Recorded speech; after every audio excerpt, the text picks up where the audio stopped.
Olá, boa tarde a todos. Para mais uma sessão da nossa rúbrica dos 2 dedos de conversa com a ciência. Temos uma boa audiência, fico muito feliz por isso. E temos também uma convidada por excelência que merece essa vossa atenção de virem versar o tema de hoje. E espero que seja profícuo, que é transversal a todas as nossas áreas científicas da escola. Espero que façam uma boa tarde aos seus colegas docentes. Muito obrigada por agilizarem também as vossas turmas e o tempo de aula. À doutora Simone Pio, espero que corra bem a tarde. Faço votos para que venha mais vezes à nossa casa, aqui tão perto das águas do Alentejo. Não faz sentido não haver aqui uma boa parcimónia e muito boas sinergias. Muito obrigada mais uma vez pela sua vinda e uma boa sessão. Muito obrigada. Muito obrigada. Boa tarde a todos. Em primeiro lugar, espero que tenham a vossa principal vontade de estar nesta sala, não é porque está mais fresco do que lá fora, é pelo interesse no tema. Agradecer o convite, mais um convite que foi feito às Águas Públicas do Alentejo para partilhar o seu conhecimento e de que forma, para a temática da reutilização de águas residuais tratadas, qual é o papel das Águas Públicas do Alentejo e de alguma maneira também estarmos disponíveis para qualquer dúvida que tenham ao longo da apresentação, como preferirem. Eu sei que depois há um mecanismo de debate, mas estejam à vontade, qualquer questão que surja no contexto da informação que vou apresentar e que vos cause alguma curiosidade, estejam à vontade para colocar as vossas questões. Bem, meu nome é Simone Pio, eu sou Presidente do Conselho de Administração das Águas Públicas do Alentejo. Uma empresa que vão ter a oportunidade também de conhecer um pouquinho melhor, porque é importante conhecer a empresa para entender o papel que pode ter no contexto da água para a reutilização. Não é uma mera apresentação da empresa só para... É porque realmente é relevante a apresentação da empresa para entenderem como é que a empresa pode exercer um papel muito importante no contexto não só do abastecimento, que este é a sua principal atividade, o abastecimento e saneamento das águas residuais, mas claramente o seu papel a nível da economia circular e aqui especificamente no contexto da água para a reutilização. A minha apresentação vai ter basicamente 4 tópicos, muito sintéticos QB, no sentido de entenderem. Obviamente o contexto da escassez hídrica, que eu penso que é uma realidade que já é do vosso conhecimento, mas é sempre importante nós nunca esquecermos o contexto territorial em que estamos, porque na realidade também é um pressuposto, é uma condição que pode ou não ser o motivo de fomento da utilização da água para reutilização. Não sei se repararam, mas há um ponto de exclamação no final da utilização do APR, porque parece, quando nós afirmamos a reutilização de águas residuais tratadas na agricultura, parece que é um fato consumado, mas ainda há muitas dúvidas, ainda há quem duvide, há quem ainda não tenha conhecimento da possibilidade dessa utilização e, claramente, também o que pode dificultar a própria implementação dessas iniciativas de APR num território que vão ter a oportunidade de ver em que é relevante discutir a água para reutilização.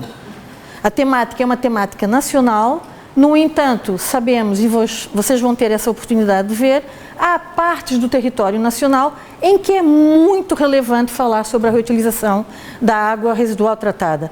Outras não será tanto, mas aqui é um dos exemplos em que será relevante. Basicamente a escassez hídrica, explicar um bocadinho qual é o sistema das águas públicas do Alentejo, de abastecimento e saneamento, aqui com maior relevância para o saneamento, que são os locais de produção, potenciais locais de produção para a PR. Eu vou usar agora, vou deixar de falar de água residual tratada. Vou sempre falar APR, tá bem? Eu não falo mais é que senão me descontam no tempo e eu não consigo acabar a minha palestra, tá bem? Eu vou poupando nas palavras. APR é a sigla que é utilizada, tira um pouco a conotação que às vezes é negativa associada à reutilização de água residual tratada. Falamos de água para reutilização. É uma água para reutilização porque ela é preparada para reutilização.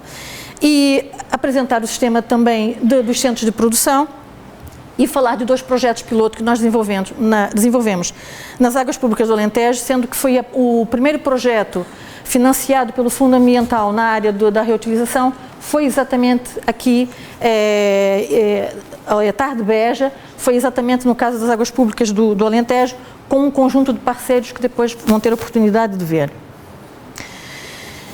Esta é a realidade. Isto basicamente, eu estive a atualizar, peguei algumas coisas de uma apresentação desta parte de enquadramento do ano passado, mas nós estamos este ano, já temos aqui o 80% de Portugal em situação de seca, vocês veem ali o território todo europeu e claramente vem a Península Ibérica e vem também a representação de Portugal e especificamente esta área, este território de Portugal. E basicamente a falta de precipitação é realmente um problema que veio para ficar. Este título é de 2022, mas é a realidade que nós temos em 2023. O outro título, a situação de seca aumentou no sul de Portugal em março, é deste ano, por isso como vem, esta realidade é uma realidade que começa a ser recorrente, para além de ser um território já em que há uma escassez hídrica, o que se verifica são situações que se repetem com maior frequência, também temas que já estão também familiarizados e basicamente resulta do quê? Um aumento da procura, quer a nível de consumo humano, quer das atividades económicas, agricultura, indústria, turismo, porque o território tem que se desenvolver. É natural de um território esse desenvolvimento. Uma redução da oferta. A oferta é o quê? É a disponibilidade da água na natureza, ou seja, águas subterrâneas e águas superficiais. A qualidade da água é também um efeito que nós já notamos a nível do abastecimento com a redução dos níveis. Verifica-se uma tendência de degradação também da qualidade da água, o que nos traz desafios a nível do tratamento da água para consumo humano e, obviamente, os serviços de ecossistema num contexto mais alargado. Não podemos olhar só para os usos, quer abastecimento, quer a indústria, turismo, mas temos que olhar também para o ecossistema e também é outra situação que nós temos verificado, a escassez de disponibilidade nas próprios meios receptores provoca um efeito muito mais acentuado das descargas das estações de tratamento de águas residuais, porque basicamente não há recursos no meio receptor para ter o efeito de diluição da carga que é descarregada na linha d'água. Este é o contexto de condição de território, este é o contexto de estudo de planeamento. Nós aqui, quando falamos de recursos hídricos, nós temos que falar e pensar claramente, temos vários instrumentos de gestão de recursos hídricos. E um deles que é muito importante, que ainda não está aprovado, já houve a fase de participação pública, e está aqui a fonte da informação, que são os planos de gestão de região hidrográfica, que são os documentos por excelência que, como o próprio nome refere, a gestão a nível da região hidrográfica, em que são considerados todas as pressões, todos os usos, a disponibilidade, uma análise da procura, da oferta e que de alguma maneira procura uma gestão a nível da região / bacia hidrográfica. Só uma pequena nota, qual é a diferença entre região e bacia hidrográfica? Por exemplo, o plano de região hidrográfica 6 tem 2 bacias hidrográficas, o Sado e o Mira. Uma região pode ser, por exemplo, a região hidrográfica do Douro corresponde a uma bacia, corresponde à região. Aqui neste caso não, é uma região corresponde a 2 bacias hidrográficas. Por isso a gestão no final do dia é por bacia hidrográfica, está bem? É só para aproveitar, só para dar um bocadinho a diferença do termo de região. E como vem, vocês têm ali um índice de escassez hídrica em que nós temos a razão entre a procura e a disponibilidade. E vocês veem que a média nacional, considerando 2 conjuntos de séries, uma série mais extensa, em que considera cerca de 80 anos, 85 anos, e uma série em que considera os anos mais recentes, que de alguma maneira para ver se há alguma diferença no tal efeito das alterações climáticas nos últimos anos. E como vocês veem, há alguma, temos ali uma variação de 2%, aquilo é a média de Portugal continental. Se vocês olharem para o quadro que está à vossa direita, vocês têm o mesmo índice nas subbacias do Sado e Mira. Como veem, é 3 vezes mais agravado, o valor mais agravado do que a média nacional. Pronto. Basicamente aqui nós temos uma forma de calcular, não é? Uma coisa é nós falarmos de escassez hídrica do ponto de vista qualitativo, outra coisa é nós termos uma métrica, um indicador que calcula a que nível essa escassez hídrica existe neste território. E vocês veem aqui também embaixo a evolução considerando as 2 séries temporais, e aqui é muito interessante. O que é que reflete aqui esses valores? É que realmente os últimos anos têm sido muito mais secos, muito mais quentes. Por isso vocês veem que há um agravamento, considerando a série mais completa, em que eu vou buscar anos desde 1930, nós temos valores mais baixos do que comparando uma série mais recente, desde 1989. Isso reflete realmente os últimos anos têm claramente sido mais quentes e mais secos, o que reflete depois a nível do índice. Só uma pequena parte, nós no caso de Santa Clara, em Odmira, as Águas Públicas promoveu um estudo e na realidade o que nós estamos a verificar neste momento são cenários que só eram previstos em 2050. Por isso temos aqui, só para também verem o grau de incerteza que está associado com a gestão dos recursos hídricos e com toda esta variabilidade e antecipação de cenários a nível de escassez hídrica e disponibilidade. Outro aspecto importante que deriva também dos planos de gestão da região hidrográfica, vocês veem o conceito de subbacia, ou seja, temos a região hidrográfica, temos a bacia, depois uma bacia pode ter várias subbacias, e a nível da subbacia, uma das medidas do plano de gestão da região hidrográfica é ter um coeficiente que multiplica a taxa de recursos hídricos que deve ser paga pela utilização dos recursos hídricos. Ou seja, como veem, aqui já há uma tentativa de criar uma medida para promover o uso eficiente da água. No entanto, é uma medida que, para ser eficaz, tendo em conta que o maior utilizador, ou utilizador de uma quantidade mais significativa de água é a agricultura, o que acontece é que neste momento o valor o valor base, o coeficiente base para o consumo humano é muito mais alto que o da agricultura. Por isso, é necessário avaliar se esta medida é realmente eficaz ou tem sido eficaz para a redução no consumo. Porque a diferença é tão significativa, 1% de eficiência na agricultura não é a mesma coisa que 1% de eficiência no consumo humano. Por isso, é importante avaliar as medidas também quando são propostas, porque isto acaba por penalizar todos esses valores, são repercutidos no utilizador final. Ou seja, quando nós captamos a água, nós temos um valor pelo volume captado que é multiplicado por um coeficiente, que depois é multiplicado pelo coeficiente. Aquele coeficiente que está ali, coeficiente de escassez. Este valor depois é repercutido a cada um de nós como consumidores das nossas casas. Por isso, vejam, não é a entidade gestora em alta que capta e de alguma maneira, tem que repercutir, é obrigatório repercutir no cidadão. E por isso é uma medida já aqui prevista num plano para a eficiência hídrica. E agora, mais atualizado. Vejam, aqui é a evolução. Isto é a evolução das disponibilidades hídricas até março de 2023. Vocês têm as águas de superfície na parte de cima e têm as águas subterrâneas na parte de baixo. Basicamente, vocês têm o final do ano hidrológico. O ano hidrológico é de 1 de outubro a 30 de setembro, por isso estamos ali no final, o primeiro gráfico é relativo a setembro, foi como nós terminamos o ano hidrológico em 2022, e se vocês repararem, vejam a evolução que houve a nível do país. Vocês veem que houve ali uma grande, aquela precipitação que tivemos em dezembro, teve um efeito muito significativo em várias partes. Mas se vocês repararem, a parte do Barlavento e a parte aqui mais sul da Bacia do Mira, aliás, a própria Bacia do Mira, vejam que não mudou, quase não mudou. E é assim que nós estamos a entrar, supostamente não, estamos a entrar nos dias de hoje, Isto é a março de 2023.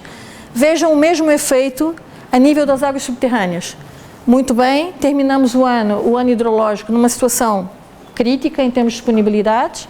Houve uma recuperação, com a precipitação que houve uma recuperação dos aquíferos, mas se vocês repararem, vejam a rapidez com que novamente nós estamos no sul, com o impacto a nível da disponibilidade dos aquíferos.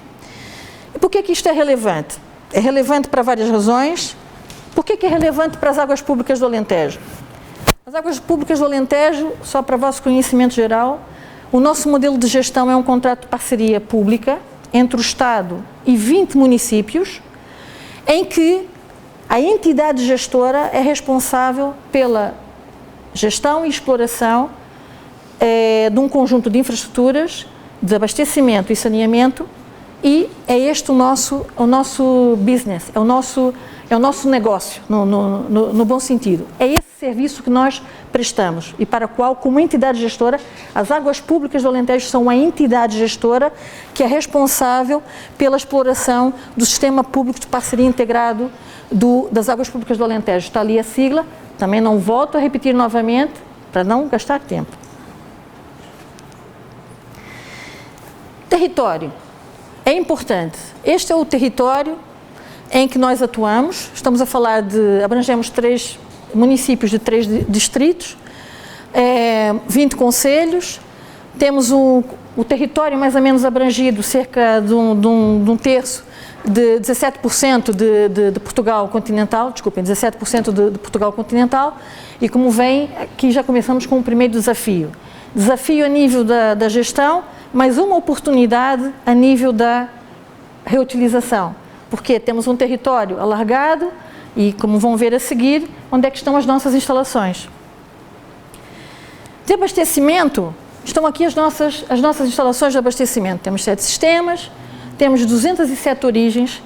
Nós, neste momento, a nível de abastecimento, temos cerca de 50% água subterrânea e água de superfície, e por isso também é bastante desafiante o controle de 207 origens, da qualidade em 207 origens, 207 origens, muitas delas associadas a águas subterrâneas, que é aquele gráfico que viram em baixo, em que a produtividade, também, com a falta de precipitação, também se verifica um decaimento da produtividade desses sistemas e com impacto a nível e os desafios que nós temos a nível do próprio abastecimento. Esses são os critérios dos aglomerados que nós servimos e também o conjunto de pontos de entrega que nós temos. Aliás, as águas públicas do Alentejo, a par de outra empresa do Grupo Águas Portugal, é das empresas mais desafiantes por este critério, por ter muitas origens e ter muitos pontos de entrega, o que obriga a um controle de qualidade a nível dos pontos de entrega muito rigoroso do ponto de vista legal. E a outra empresa que também terá, que serão números mais ou menos próximos com o nosso, serão as águas do Vale do Tejo, que também tem um território bastante extenso, mas é extremamente desafiante controlar esse nível a qualidade nesse conjunto de infraestruturas. Agora o saneamento.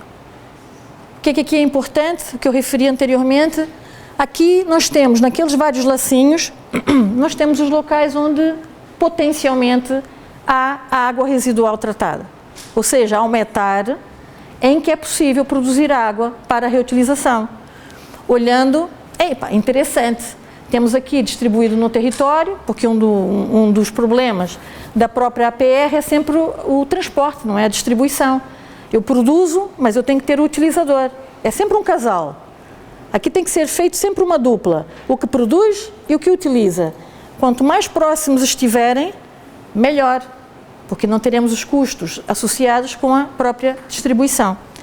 E por isso é interessante nas empresas que tem outras empresas do Grupo Águas Portugal em que a produção de água de APR, já ia cometer o erro, de APR é relevante, estão em centros urbanos, também muito próximos de utilizações mais urbanas. Aqui no território em que nós estamos, aqui obviamente o uso na agricultura chama logo a atenção, do ponto de vista de utilização. Até mais do que noutras empresas em que teremos mais produção, mas a utilização está mais longe. O que é que nós fazemos nós próprios, nas águas públicas, já temos uma elevada taxa de utilização, de reutilização de água.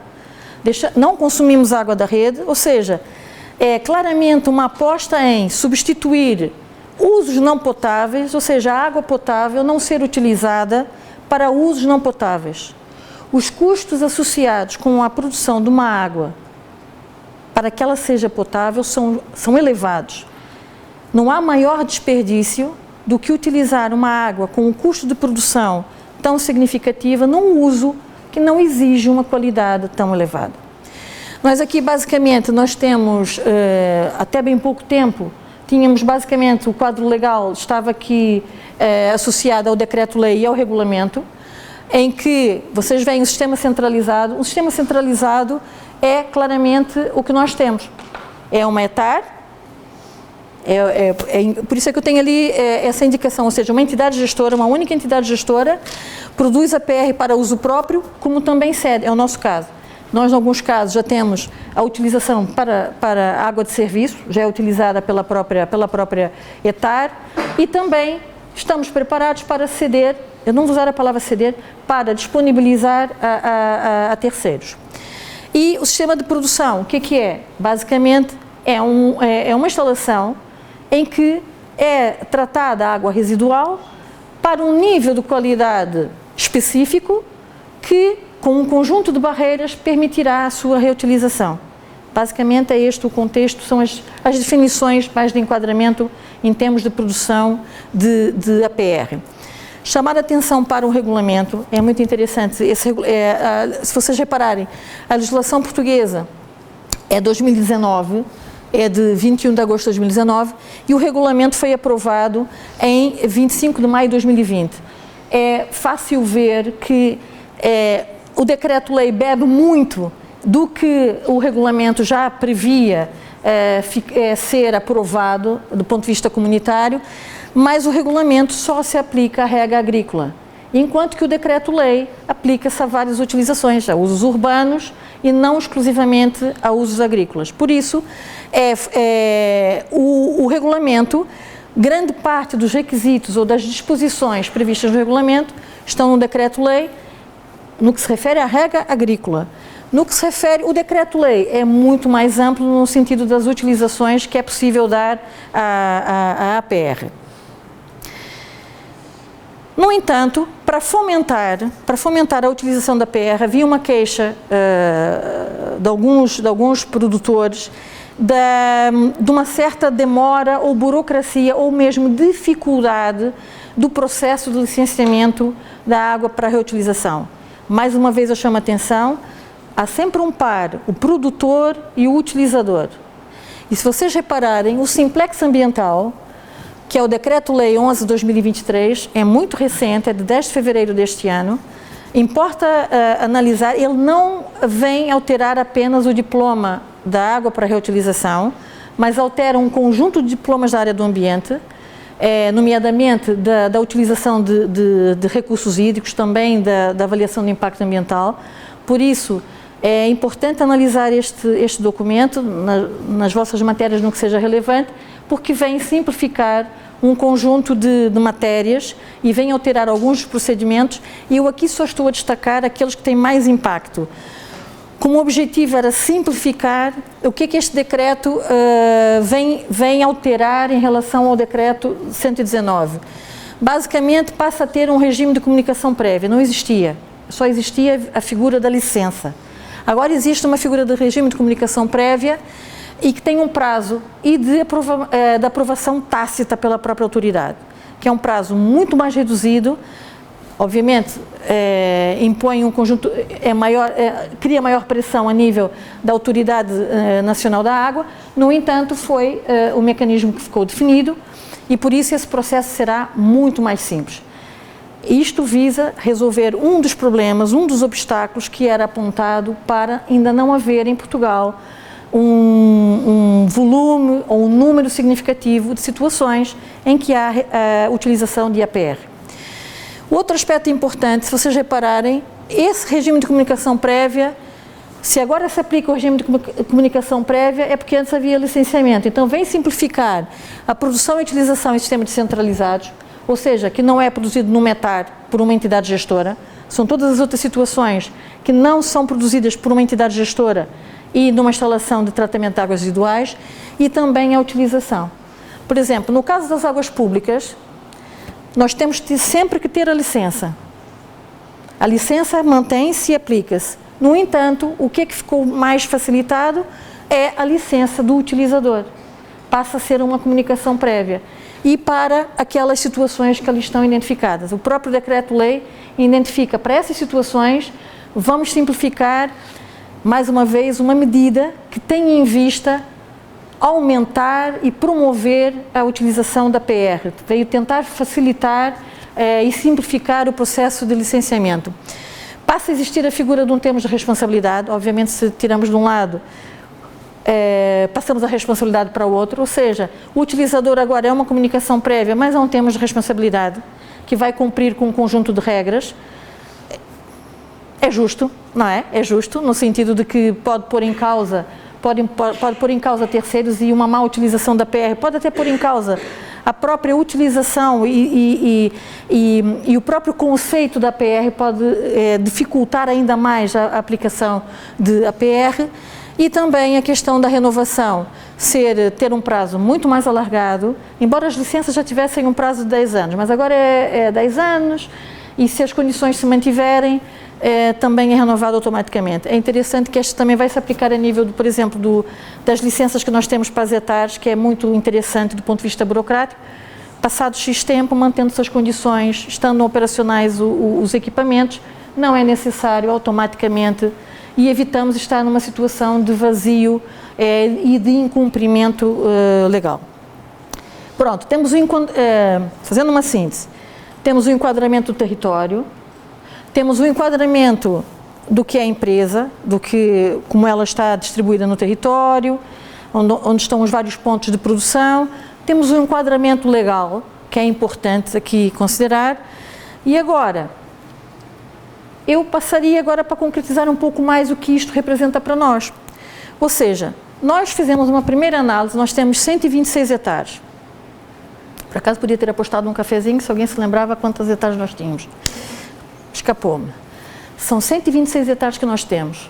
Obviamente que há algumas que nós, à partida, numa primeira análise, verificamos que o tipo de tratamento que está implementado, o ter a capacidade de produzir o que era necessário fazer de upgrade para produzir a APR seria muito significativo. E por isso, daquele conjunto de 126, nós identificamos um conjunto de 40 hectares em que não quer dizer que é uso direto, porque mesmo a água que nós produzimos e que reutilizamos é uma quantidade reduzida.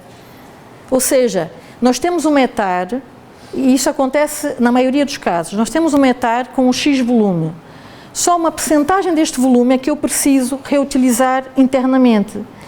Eu não vou dimensionar um equipamento para produzir muito mais do que esta quantidade, porque eu só preciso usar esta quantidade. O que é que acontece? Quando eu pretendo disponibilizar a terceiros, eu vou ter que fazer um investimento para poder produzir mais água, porque a instalação que nós temos é só para produzir um consumo, um volume mais reduzido.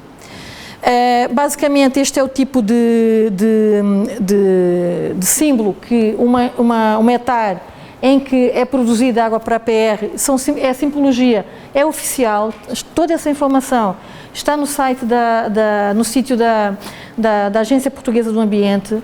Essa área está muito bem detalhada em termos de informação, há um guia para a implementação, para a avaliação de risco, ou seja, é uma área do site da Agência Portuguesa do Ambiente que tem muita informação e que é relevante analisar em qualquer situação que queiram implementar ou mesmo estudar o que é que significa, como se deveria preparar um projeto para a produção de água para a reutilização. Ou seja, nós identificamos cerca de 80% das nossas hectares, e aqui entra aquela questão do que eu referi do ecossistema. Nós também somos condicionados neste território é que, ao contrário de outras regiões do país, em um determinado período do ano, a única água que existe na linha d'água é a água que é descarregada das etates. Por isso, até para o próprio ecossistema, nós não podemos produzir 100%, ou melhor, não podemos reutilizar 100% da nossa, ou utilizar 100% da nossa APR. Por isso também aqui uma componente ambiental e de ecossistema, que é muito importante também considerar, que também condiciona a nossa capacidade de produção. Para além disso, nós fizemos uma identificação, estamos a falar aqui, eu sei que a palestra é mais no uso na agricultura, mas os outros usos também são muito relevantes, porque nunca se esqueçam, aqui também é muito importante nós substituirmos o uso não potável da água potável.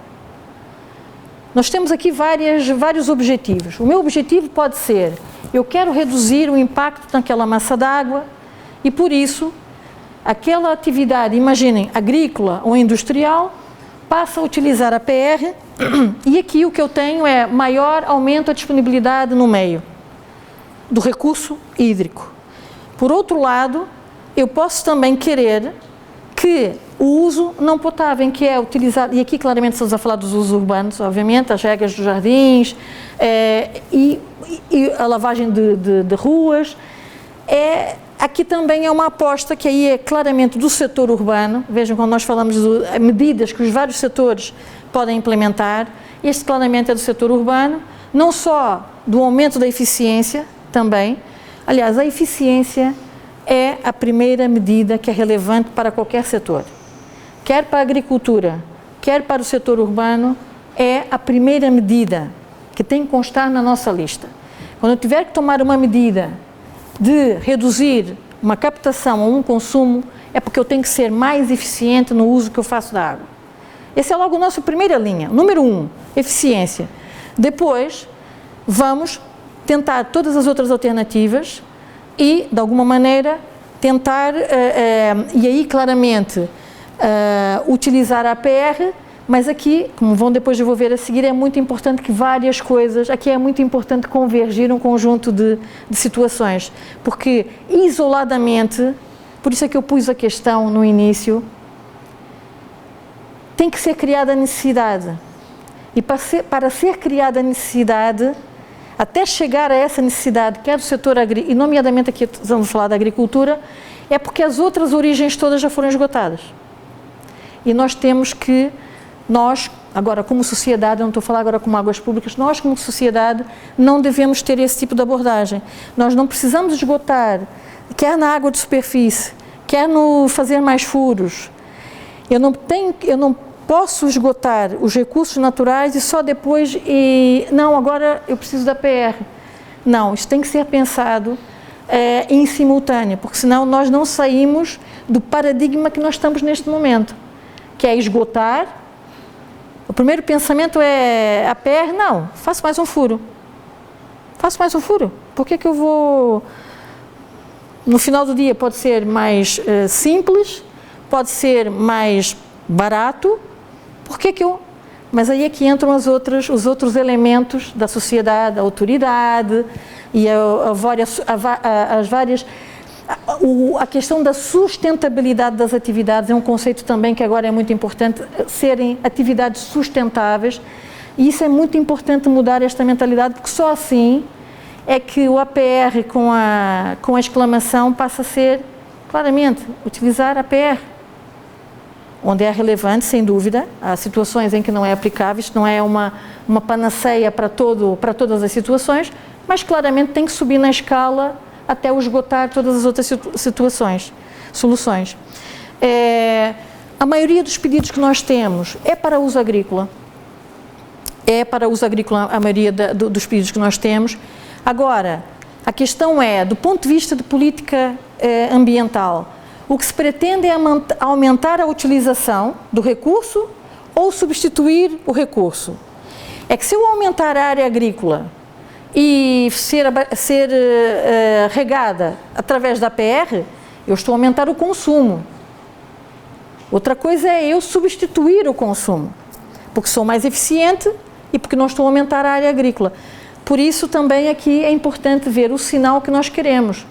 Nós queremos fornecer, por exemplo, nós temos uma situação em que não há outra origem de água. E que se não for a APR, não há agricultura.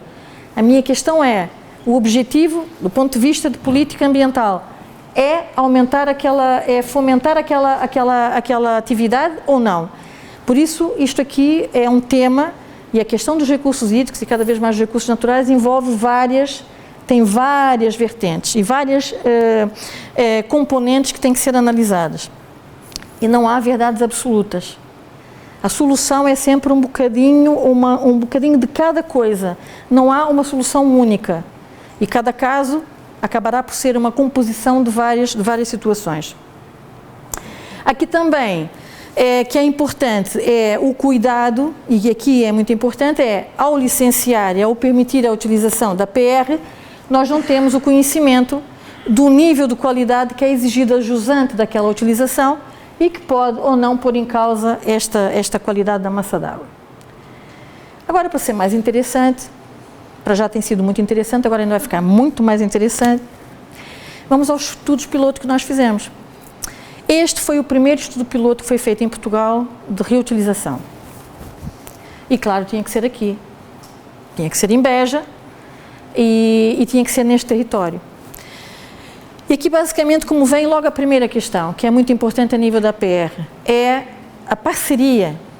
Vocês veem que aqui é um conjunto, há vários receios na utilização da PR. Quando nós não queremos qualquer coisa, nós arranjamos sempre motivos para não as fazer. Se é a questão da rega é porque vai criar condições ou vai danificar o sistema de rega, mas se não danificar é porque vai pôr em causa a qualidade do fruto, ou da planta ou do solo, é porque vai condicionar ou vai contaminar o produto. Nós, para arranjar razões para não utilizar, e por isso é que aqui a mais-valia dos projetos que eu vou apresentar para vocês é o facto de envolver os vários parceiros que supostamente, e o objetivo era exatamente de começarmos a falar não puramente numa palestra, mas mão na massa.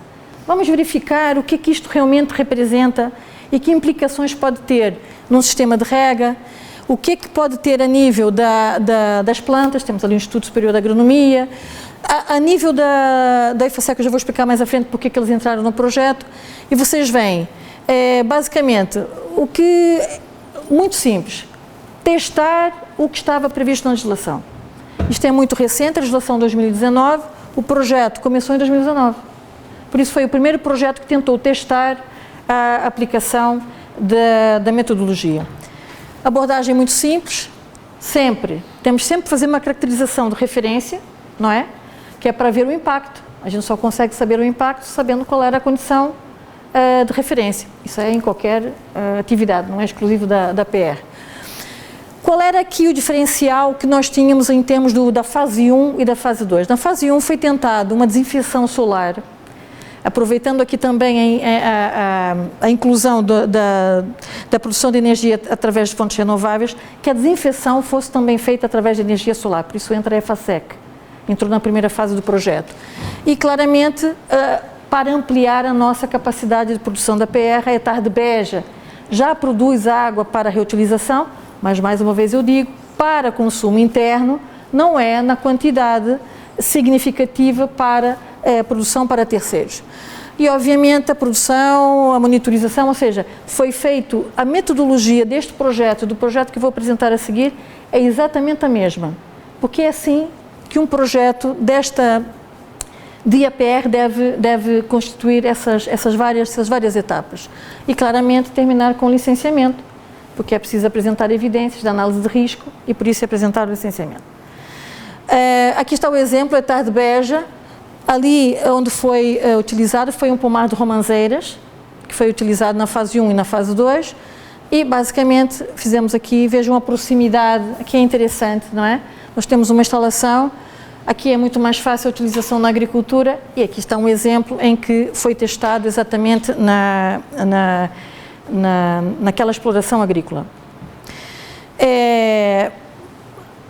Vocês sabem que a APR tem várias classes, tendo em conta o tipo de cultura, há uma classe específica que tem que ser obtida e que depois pode ser complementada com barreiras. Ou seja, eu posso ter uma classe C, dependendo das barreiras, de um conjunto de barreiras, está apto para a utilização.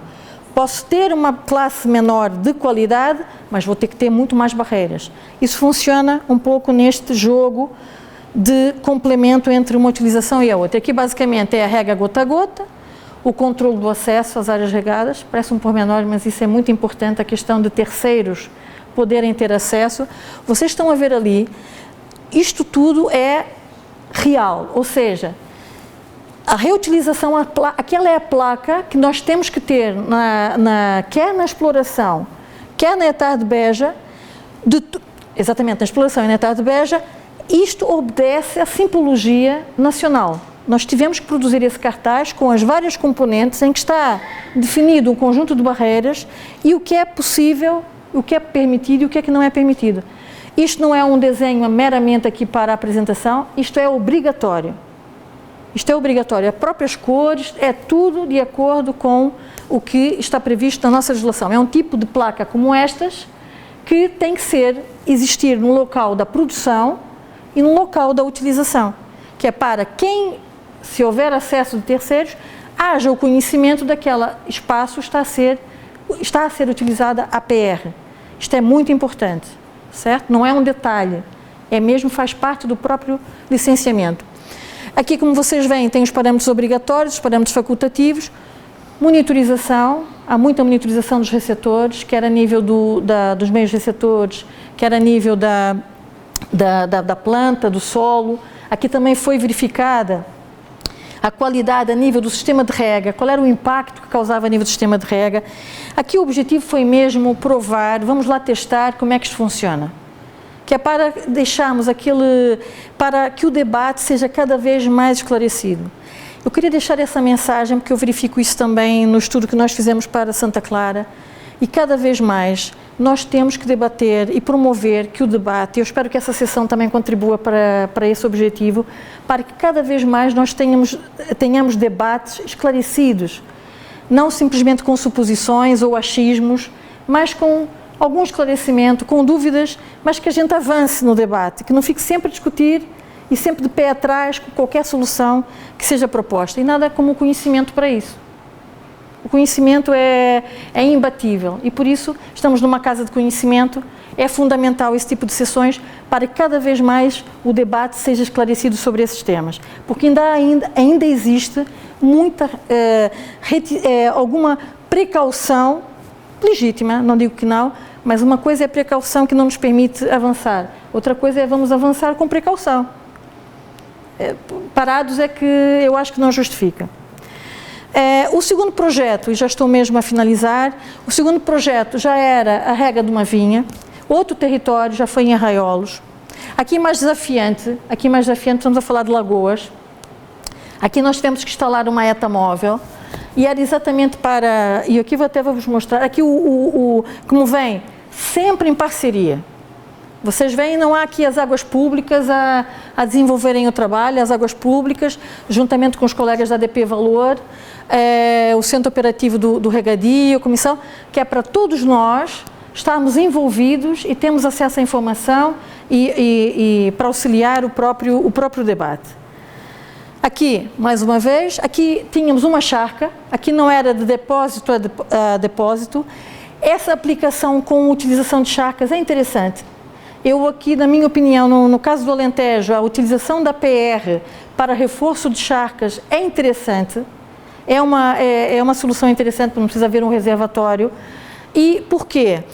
Porque muitas vezes há muitas vezes não é aquela situação, é que a utilização, a produção da PR e a produção de água residual tratada é contínua. Todos os dias é produzido esgoto. Por isso nós tratamos, todos os dias nós fazemos descargas, descargas tratadas, obviamente, no meio hídrico, por isso é contínuo. A atividade agrícola é sazonal, em algumas situações, mas se houver um local, mesmo que a quantidade seja pouca para as necessidades daquela área, mas que eu tenho uma capacidade de reserva, pode ser interessante. Por isso, mais uma vez eu digo, pode ser parte da solução. Pode ser, uma característica que nós temos muitas hectares, algumas são de reduzida dimensão. Obviamente, primeiro, isso não é uma quantidade que seja significativa para o que eu preciso regar. Não, aqui não se pretende substituir 100% da água que é utilizada na rega. É complementar com outra origem a água que é reutilizada na rega, porque vai reduzir a água que é captada para regar. O conceito é sempre este, parte da solução, e aqui na nossa área é muito isto, e não a solução isolada. É parte da solução. E a questão da combinação de charcas, tendo em conta o número de charcas que existem neste território, também é uma solução muito interessante. Por quê? Porque permite que aquela água vá fique reservada e que, naturalmente, acaba por também ser complementado o seu tratamento. Por isso é uma alternativa. E a nível de custos não é significativo. Nunca se esqueçam dos custos. No final do dia, aqui ainda era muito mais interessante, era muito mais perto. Dá mesmo vontade, não é? Ali, aquelas lagoas, tínhamos ali a parcela, foi no Monte da Ravasqueira, estava mesmo ali pertinho. Foi uma situação muito simples de executar e para testar, e foi muito interessante esse estudo, e mais uma vez foi o alimentar uma charca agrícola, uma charca que já existia, ou seja, não houve custos do lado do utilizador de construir ou de instalar um reservatório, por isso aí houve uma utilização de uma infraestrutura que já existia. Aqui, as barreiras foi simplesmente, a primeira barreira foi descarregar na charca, não ser utilização direta. Vejam, as barreiras aqui já não são exatamente iguais às barreiras do caso da hectare de Beja. A rega gota a gota, mas isso hoje em dia já nem é uma barreira, é uma prática, até do ponto de vista de eficiência do uso da água. O controle de acesso é sempre, não é? E claramente quer estudar o decaimento natural dos próprios micro-organismos. Aqui é sempre o que assusta mais a nível da APR, é sempre a questão dos patogênicos, não é? É o tipo a parte da microbiologia é sempre aquela que causa mais problemas e que de alguma maneira é necessário um maior cuidado na sua utilização. Aqui, como vem, mais uma produção classe C, nas 2 hectares nós produzimos classe C, que conjugadamente e que conjugadas com as barreiras que estão ali identificadas, perfeito. A nível de utilização da PR, foi estudado o solo, foram estudadas as folhas, obviamente que é importante haver a continuidade desses estudos, mas basicamente é só para provar que é possível e que deve ser feito. Notas finais, e são mesmo finais, não há um depois só o obrigado. Aqui uma coisa que eu queria que ficasse um pouco da minha apresentação. A APR é parte integrante da gestão dos recursos hídricos. Vocês viram as várias interações que eu acabei de referir. Se eu utilizar a APR, eu vou utilizar menos água subterrânea, menos água de superfície, por isso faz parte e deve fazer parte da gestão dos recursos hídricos. É muito importante que a aprovação dos planos de gestão da região hidrográfica, que estabelece um conjunto de medidas que vem promover e fomentar a água para a reutilização, isso para não falar do Plano Regional de Eficiência Hídrica do Alentejo, que também está em vias de ser aprovado e pelo próprio nome é mesmo orientado para a eficiência hídrica. E neste plano, claramente, estarão medidas para fomentar a utilização, a produção de APR. Por isso é fundamental esses instrumentos, como eu referi. Isto também envolve política agrícola, política ambiental, e por isso é muito importante que esses instrumentos estejam em vigor, para que não seja o voluntarismo ou simplesmente a vontade de alguém que quer experimentar, porque esse tipo de projetos, pelo investimento que também implicam, a nível de tratamento e até do próprio utilizador, é necessário aqui algum compromisso.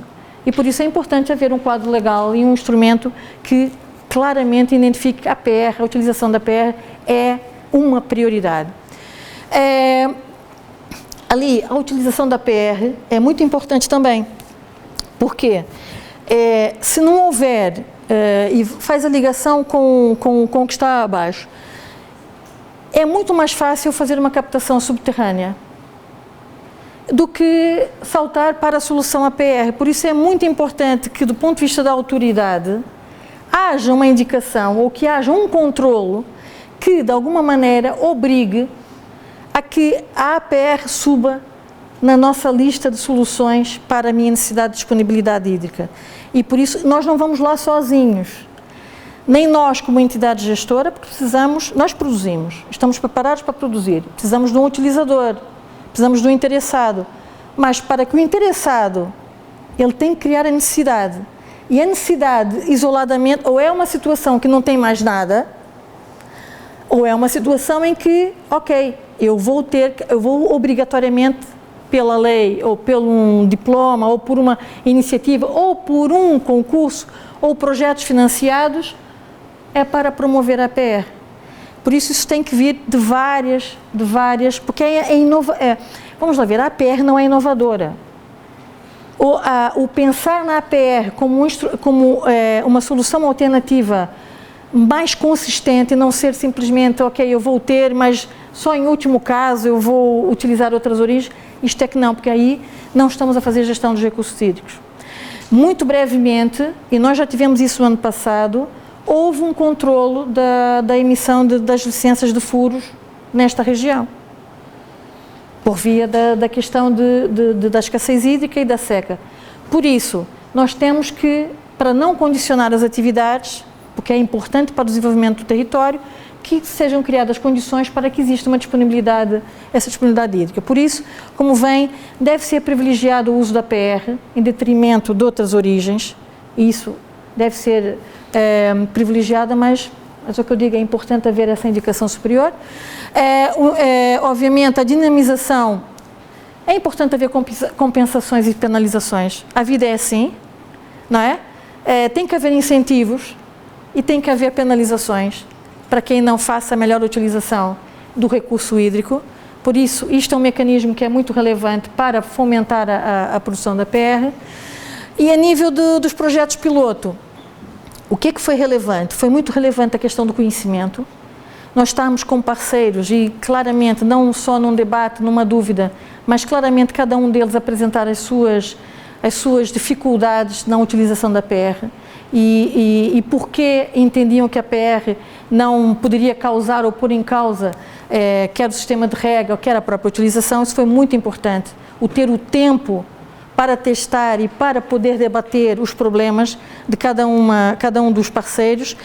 E claramente o que nós avaliamos dos projetos piloto que fizemos, tudo bem, precisavam ser continuados. Estamos a falar num projeto de 1 ano e alguns meses, um projeto de 6 meses, era preciso haver a continuidade, mas o que nós verificamos da monitorização que fizemos, que não há impacto significativo a nível do crescimento das plantas, pelo contrário, e por isso não é por esta via que há problema. Por isso, eu terminava a minha apresentação, agradecendo a vossa atenção, espero ter esclarecido um pouco que é sempre importante a APR, e por isso aquela grande exclamação, que neste território não deveria aquela exclamação não deveria existir. Agora, devemos reconhecer que é necessário ainda criar mecanismos de compensações e penalizações para que seja mais rápido, essa transição, para que a APR seja realmente uma origem alternativa e que a pressão a nível dos recursos naturais subterrâneos de superfície sejam mais reduzidos. Muito obrigada.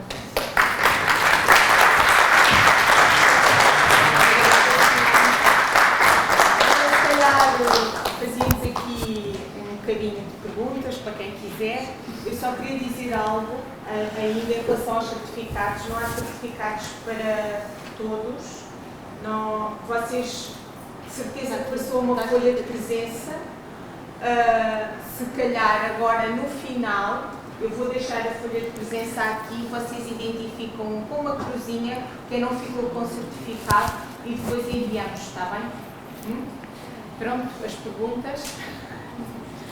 Obrigada pela sua apresentação, gostei muito. Não é a minha área de trabalho, mas também consumo água todos os dias e acho que realmente todos nos devemos preocupar e atuar neste sentido. Mas fiquei com algumas curiosidades, que se calhar como não é a minha área, pronto, nomeadamente ali se eu percebi bem, ali no Simplex, Sim. não está propriamente a agricultura pura e dura, pareceu que vi só ali rega de campos de golfe, de floresta.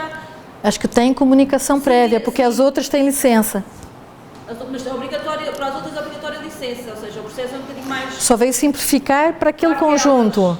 Mas fará sentido, tendo em conta se calhar as questões da agricultura, não sei, era a sua opinião sobre isso.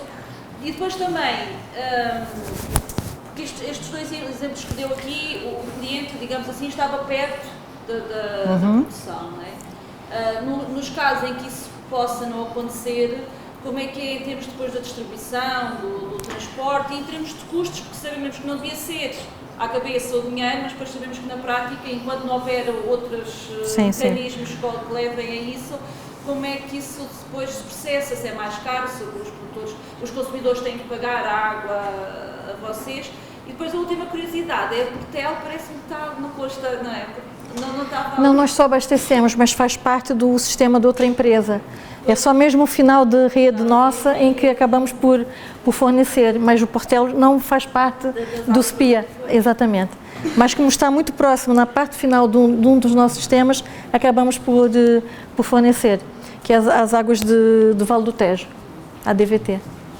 Bem, em relação claramente, aliás, eu até passei nas minhas notas finais a questão do modelo financeiro, claramente que é muito importante, porque é assim, nós como entidade gestora, nós não podemos fazer um investimento para incrementar o tratamento e imputar custos ao utilizador, ao consumidor urbano. Tem que ser uma atividade complementar, ou seja, é uma atividade em que há um interesse. Eu tenho uma atividade e há um interesse, imaginando que não temos incentivos, está bem? Há um interesse em que, de utilização, nós aqui estávamos relativamente próximos e há uma quantidade muito reduzida, não é? Não foi feito aqui nenhum investimento de significativo. Houve financiamento do fundo, mas são projetos demonstrativos. E, obviamente que aqui é muito importante, isto tem que ter um modelo de projeto, sem dúvida nenhuma. Por isso isto não é tipo, hoje eu quero, amanhã eu não quero. Não, é um compromisso, é um contrato que tem que ser estabelecido, porque envolve investimento, envolve de ambas as partes, não é? O mais simples do ponto de vista do produtor, é eu ter um ponto de entrega, a saída da ETAR, imagine, a saída da ETAR, em que eu tenho que comprometer de produzir com a qualidade classe C. E eu vou ter que ver o investimento, analisar o investimento que é necessário ser feito para produzir X metros cúbicos para o fornecimento da PR. Obviamente que o utilizador, daquele ponto até o utilizador, é uma responsabilidade do utilizador, não é? A nível da entrega, dependendo do ponto de entrega. Mais uma vez, também terá investimentos. É deste conjunto que o caso das águas públicas é um investimento que, a nível de uma tarifa, não é? É pago, não é? Porque é uma prestação de um serviço, é um tratamento adicional, certo? Não é uma água, como eu já vi muitas vezes, não, vocês iam descarregar a água no meio receptor, que serviço? Não, porque há um pacote de monitorização que está associado com a APR muito significativo. Como nós temos a monitorização para abastecimento e para a própria descarga no meio receptor, a APR tem um pacote muito específico de monitorização para garantir que eu estou a cumprir, obrigação legal, que eu estou a cumprir e que estou a distribuir uma APR com as condições que estava definido. Por que aqui é muito importante? Nós temos situações de produtores que vamos fazer o estudo, vamos quantificar o que é que isto representa. Porque no final do dia é uma questão de continuidade do negócio. Enquanto não houver um incentivo ou uma penalização, a principal razão para um utilizador dirigir-se às águas públicas para a utilização da PR é porque não tem o recurso hídrico necessário e está em causa a continuidade da sua atividade. Nós temos muitos exemplos no país neste momento, não vou dizer muitos, alguns, em que atividades económicas, verificando a escassez que existe a nível das disponibilidades hídricas, quer subterrâneas, quer de superfície, já estão a analisar como é da continuidade do seu negócio de salinizadoras. Quando estamos a falar de continuidade de negócio, é negócio. Estamos a falar de verificar o que é ou não ter o meu negócio, ou ter a garantia que produzo todos os anos uma determinada quantidade de um determinado produto, o que é que isto representa com os meus contratos com terceiros. É atividade econômica exclusivamente. Aqui o que é muito importante é a nível do país. Imaginem que a nível do país já existe um objetivo de aumentar o uso, e no próprio Grupo Águas de Portugal também existe esse objetivo, de incrementar o uso de APR. O país tem uma percentagem muito baixa de utilização de APR. E por isso é uma iniciativa política, é uma prioridade. Pronto, aí haverá incentivos para essa produção da APR. Por isso é que é muito importante haver mecanismos de, ou através da penalização do estilo, você não é permitido captar aqui nessa região mais do que a quantidade X. Então vai ter que tentar a origem, como quer, analisando o seu negócio, tem que garantir uma determinada quantidade de água, a APR pode ser uma solução. Desculpa, não é uma solução, um complemento para também fornecer água. Isto claramente tem que haver um business plan, ou seja, um plano de negócio. Isto claramente porque envolve duas partes e um contrato.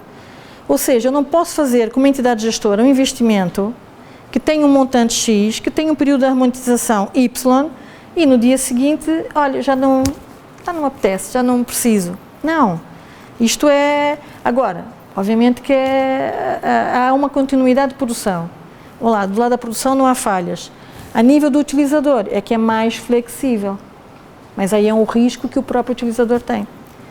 Por isso é que é muito importante a questão dos incentivos e a questão das compensações. E por isso é que também é muito importante, mas eu penso que até nos programas regionais para financiamento, a questão da reutilização é um tema. E é muito importante esse tipo de projetos para financiar e ajudar a financiar. Nunca se esqueçam que as próprias energias renováveis, quando começaram no país, economicamente não eram viáveis, tiveram que ter um incentivo. Aqui não vou dizer que não há uma novidade mas há a questão de ser implementado no território, porque isso também tem que haver algum tipo de incentivo, é preferível o incentivo do que a penalização. Por isso é que é muito importante aqueles planos, aqueles instrumentos de planeamento serem aprovados, porque basicamente eles vêm concretizar a política do país, quer a nível do plano de gestão da região hidrográfica, quer a nível do próprio plano regional de eficiência hídrica. Aquela componente que vocês viram a mais da taxa de recursos hídricos, uma das sugestões que o Grupo Águas de Portugal fez, e nós aqui no nosso território, nesse território, é que aquilo é uma diferença comparado com outras zonas do país, é que aquele montante fosse utilizado para financiar projetos de reutilização no território. Ou seja, nós podemos tentar contribuir, olha, não preciso encontrar mais fundos. É aquele montante que é diferenciador deste território, que o cidadão aqui paga mais, porque está numa zona de escassez, paga mais, pelo menos então, se a ideia é fazermos um pouco essa transição para um uso mais, e haver mais disponibilidade, por que não o ser utilizado para financiar projetos de reutilização nesta região?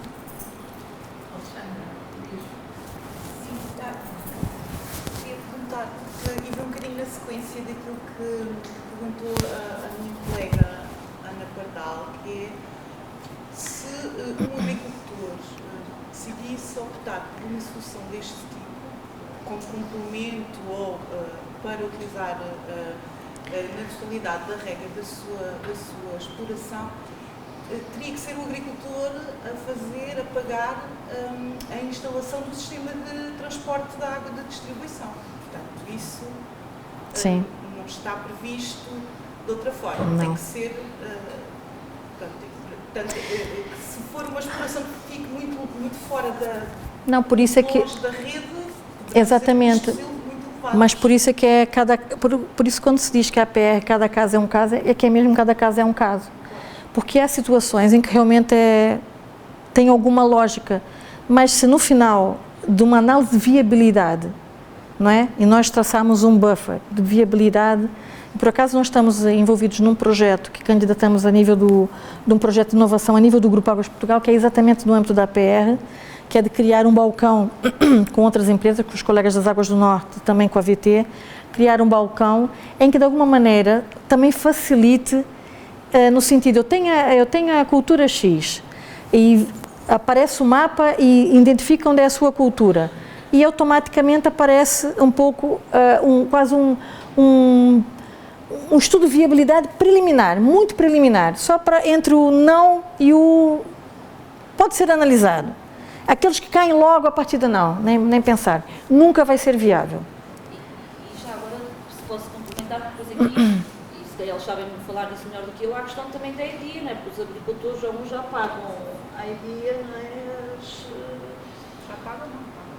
Pois. Não, é o que eu digo. Aqui, basicamente, a questão da PR, e no caso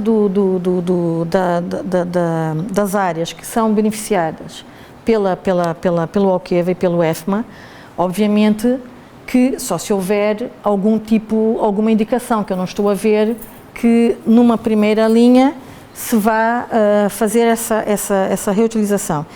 Mas uma coisa não tem nada a ver com a outra. É um serviço, é um outro serviço. A APR é um serviço complementar, não é? É um serviço que é uma atividade, agora é a atividade principal também das entidades gestoras, mas é outro serviço. Por isso é que também não pode ser o utilizador urbano que pague, não é? Imagina um utilizador de consumo urbano que pague a atividade económica da agricultura. Por isso, as contas são separadas. É um complemento em relação ao que nós temos aos custos que nós temos associados à prestação de serviços que nós temos que executar, que é o abastecimento da água e a recolha e o tratamento de águas residuais para a descarga no meio receptor. Isto é a nossa atividade e é esta tarifa que todos nós pagamos nas nossas casas, não é? Vocês pagam em BES, quem não paga que a entidade gestora. Vocês viram a entidade gestora em alta e baixa, o conceito é tranquilo para todos, certo? Mais ou menos, talvez. Para mais Não, está uma diversidade aqui de cursos. É? Mas então alguém que saiba qual é a diferença? Sem ser professores. Não é batota. Não sabem qual é a diferença entre investimento em alta e os de análises? Não sabem. E ninguém perguntou. Sabe? Então vamos lá. Então ajuda aí os seus colegas. Portanto, é responsável pela gestão da água até ao reservatório e a entidade gestora em baixo é desde o reservatório até o consumidor. Eu queria fazer uma pergunta. Cafezinho lá fora é por minha conta. Eu queria só, as águas públicas têm tentado trabalhar muito este tema, esta temática, até porque isto já é um dado adquirido. Sim. Temos é perceber qual tem sido a sensibilidade do setor agrícola. A sensibilidade existe. A sensibilidade existe, mas ainda existe ali a interrogação. Por isso é que a interrogação, eu fiz tanto, não é um preciosismo, a interrogação, porque enquanto não a sensibilidade, vamos lá ver, há palavras hoje em dia e a própria agricultura, e é uma evolução que nós temos tido em vários setores, o agrícola obviamente também, e aqui na região é um exemplo, não é? Da questão de uma agricultura mais sustentável e da sustentabilidade.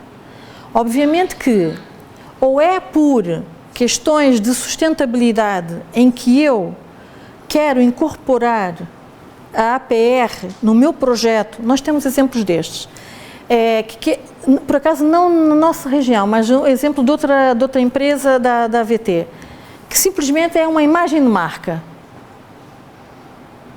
Também isso funciona como imagem de marca. Há uma componente que é a utilização de APR e que apresentam, do ponto de vista de valor para a marca, a utilização da APR, uma atividade de uma agricultura sustentável, num território de escassez. Isso é muito importante em determinados mercados, independentemente da própria boa vontade do produtor. Mas para dar o salto, e tendo em conta os investimentos que estão em causa, é muito importante haver algum tipo de... Não deveria, mas o que nós também verificamos é o seguinte, é que é muito importante o conceito de continuidade de negócio. Neste momento, a Albufeira de Monte da Rocha, já não há campanha de rega de captação direta em Monte da Rocha este ano. O ano passado foi condicionada, ou seja, nós já temos para o território, já temos atividades que estão a ser condicionadas. Temos atividades que estão a ser condicionadas, nomeadamente a agricultura, porque o abastecimento público acaba por ser prioritário, atividades que já estão a ser condicionadas. Isso não é bom para o desenvolvimento da própria região. É que parece que não se está a passar nada, é só a questão da seca. Não, já há atividades que já estão a ser condicionadas há algum tempo. Este ano não haverá campanha de rega a partir de captação direta em Monte da Rocha. Para quê? Para salvaguardar o abastecimento público. Temos basicamente 1 ano, 2 anos, num cenário que não chova. Porque nós, a nível do abastecimento público, nós temos de trabalhar com uma janela, nós não podemos de um dia para o outro. O caso de Santa Clara é a mesma coisa, embora Santa Clara tenha a disponibilidade de água, é muito mais significativa. O problema de Santa Clara é a capacidade de adução, ou seja, só complementando o que o colega disse, a entidade gestora em alta capta a água no meio, trata e distribui até um ponto de entrega, reservatório. Aquele ponto de entrega, depois a entidade gestora em baixa, que distribui nas nossas casas, recolhe nas nossas casas e depois nos entrega num ponto para nós tratarmos e descarregarmos no meio receptor. Então, a ver, nós começamos, a entidade gestora em baixo a meio e depois nós terminamos o ciclo urbano, tá bem? E por isso, no caso de Santa Clara, o problema mas já está a ser condicionado.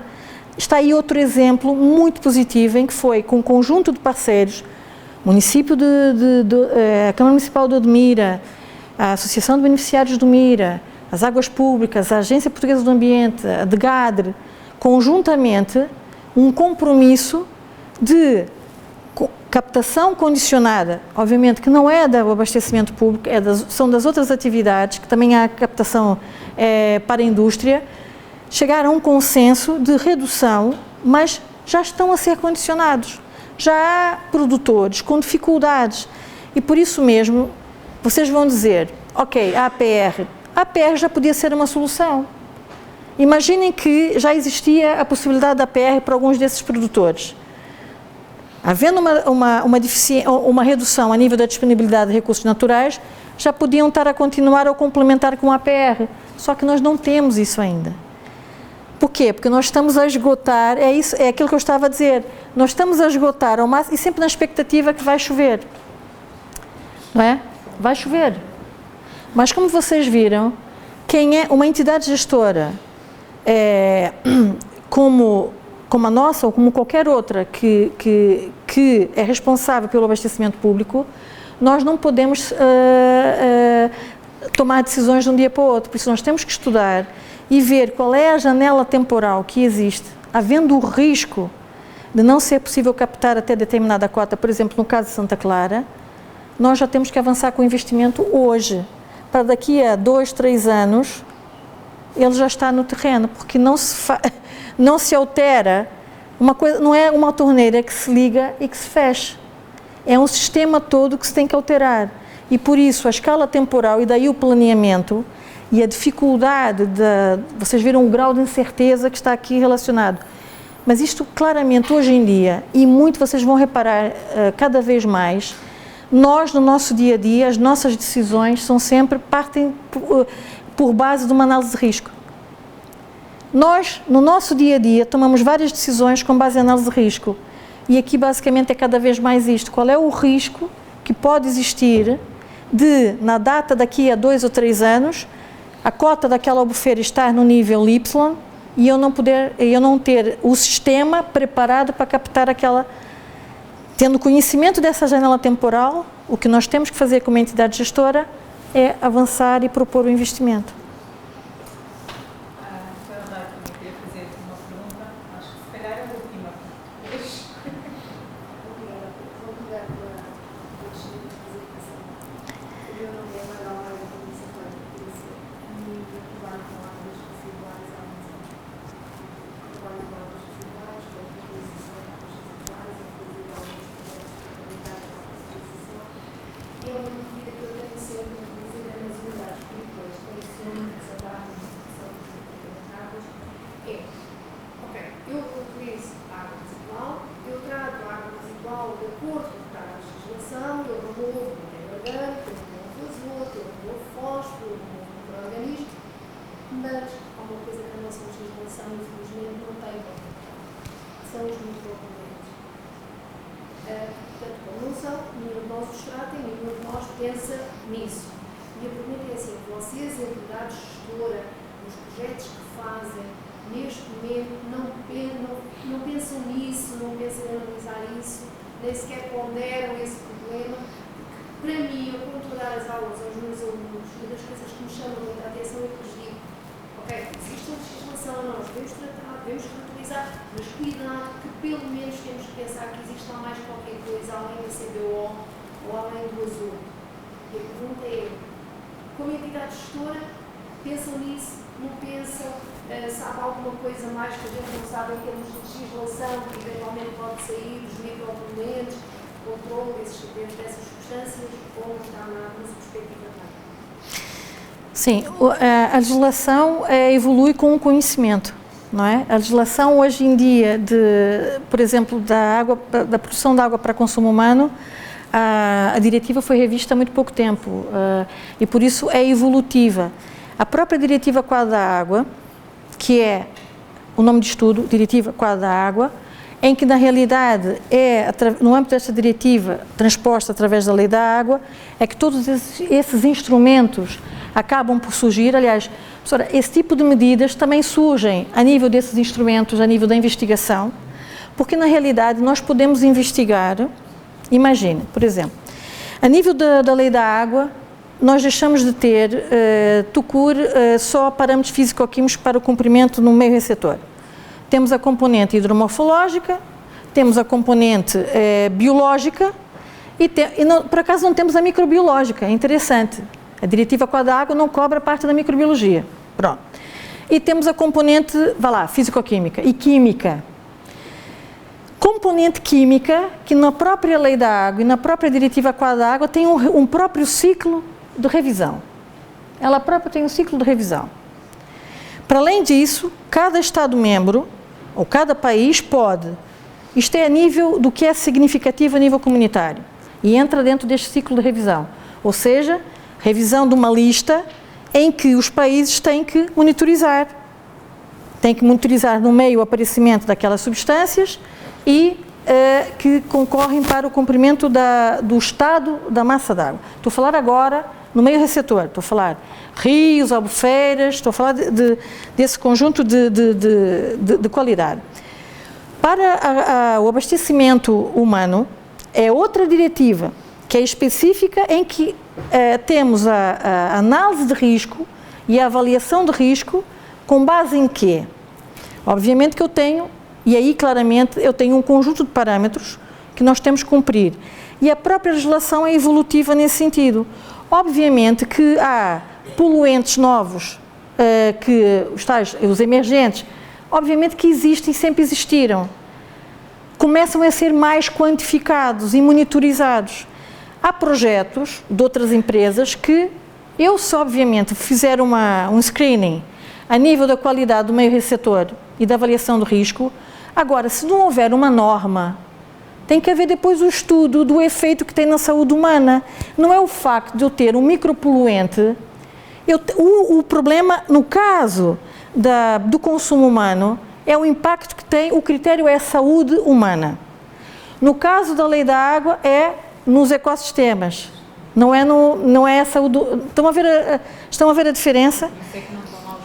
É exatamente. Mas as plantas fazem uma série de micropoluentes, sabe? Apesar da agricultura, se calhar convém.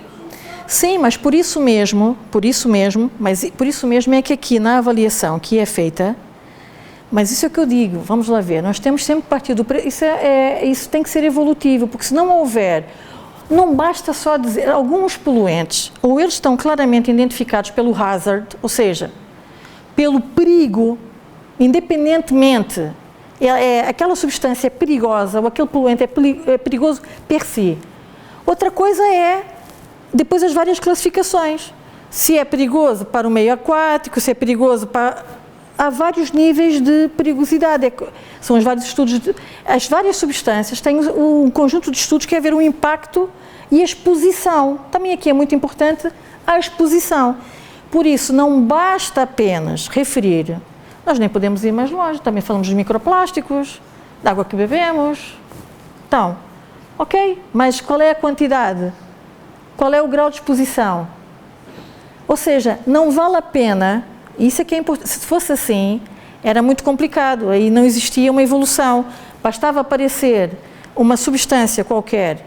Aliás, até é uma coisa muito interessante. Há normas de qualidade para consumo humano, determinados parâmetros, que é mais alto do que eu permito ter no meio receptor. Por isso, não basta apenas referir, e por isso mesmo, e foi dito, aqui foi estudado, e obviamente que é importante haver essa monitorização, para ver a acumulação. Nós temos um herbicida que nos aparece nos canais de Santa Clara. Nós captamos do Mira. Nós estamos a fazer todo o trabalho, nós, conjuntamente com a Agência Portuguesa do Ambiente, conjuntamente, para identificar o valor que está na norma. Em termos de saúde pública, nós, a nível de reputação, é péssimo para nós e também para a entidade gestora em baixa. Por quê? É o nosso incumprimento. A nível de saúde, a OMS tem um valor muito mais alto. E eu tenho logo a primeira dúvida, mas então por que a OMS diz que o valor é esta concentração e eu aqui temos um valor muito mais baixo? Não estamos a falar de 10 para 15, estamos a falar até de ordem de grandeza. Por isso é muito importante, quando a questão dos micropoluentes e dos poluentes emergentes, cada vez mais, e a própria revisão, também está neste momento a ser, a nível comunitário, a revisão da DARU. Da DARU, agora é que alguém ganha um prêmio se identificarem. Olá, colega, quem disse o que disse agora é fácil. Diretiva das Águas Residuais Urbanas, que é basicamente a legislação que condiciona o nível de tratamento que eu tenho que ter como entidade, todas as entidades gestoras, para descarga no meio. Há um conjunto de novos poluentes que lá estão, mas para já, apenas para monitorizar. Por quê? Porque é preciso verificar a quantidade com que aparece no meio. Não se pode, o definir uma regra ou definir uma norma de qualidade, não basta simplesmente presença-ausência. Isso funciona muito para a parte da microbiologia, mas para os componentes químicos não, porque tem que haver um conjunto de estudos para ver o impacto que tem, o grau de exposição, a concentração, se é bioacumulativo, se é persistente. Há um conjunto de características do poluente que tem que ser estudado, e por isso é que não basta apenas eu monitorizar. Às vezes é importante monitorizar para verificar se é um problema. Eu acho que a questão aí também tem a ver com a integração de todos os resultados que se fazem parcelarmente por entidades distintas. Sim. Nós aqui, por exemplo, também fazemos monitorização dessas substâncias perigosas ou desses emergentes. Sim, sim. E da avaliação do seu risco.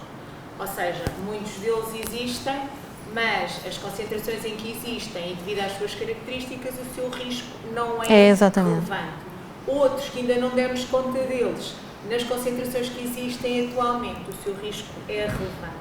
Agora sim, acho que é muito importante fazer esse estudo e integrar um conjunto de resultados que andam dispersos.